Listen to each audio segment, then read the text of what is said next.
What is it that makes Christmas Christmas? Have a banana, Hannah. Try the salami, Tommy. Give with the gravy, Davy. Everybody eats when they come to my house. I fix your favorite dishes, hoping this good food fills ya. Work my hands to the bone in the kitchen alone. Everybody eats when they come to my house. Hannah, Davy, Tommy, Dora, and drink. Everybody eats when they come to my house. Hey, this is a party, Marty, 'cause everybody eats when they come to my house. Everybody eats when they come to my house. Become the Christmas pot plant. Not surprising really, is it, when you think how well it suits our living conditions. But there are several things you need to bear in mind to stop it being just a bit temperamental. The first is light. Don't stick it right on the windowsill. It's cold out there and the frost can come through the glass. Instead, position it about a metre in from the window. Then it's getting really good indirect light.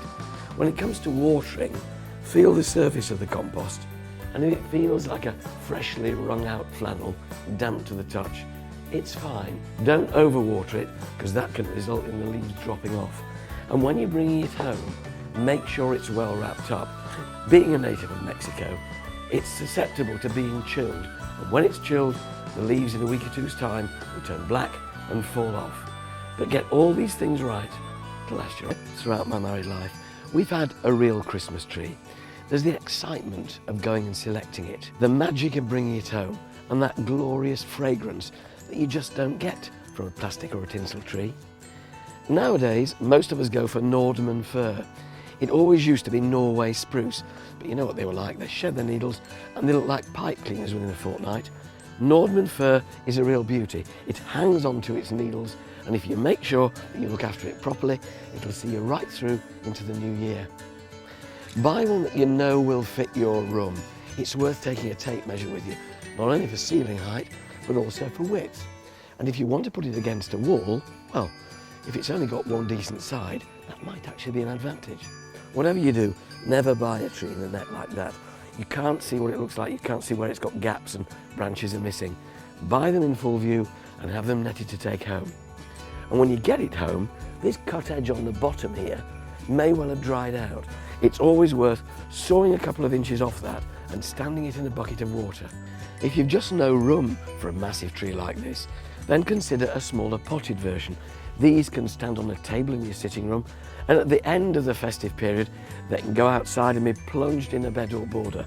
Leave the pot on, or you'll find in a few years it's taller than your house. But left in the pot, you can use it year after year. Shouldn't really have told you that, should I? Your Christmas tree to last as long as possible and still stay looking fresh.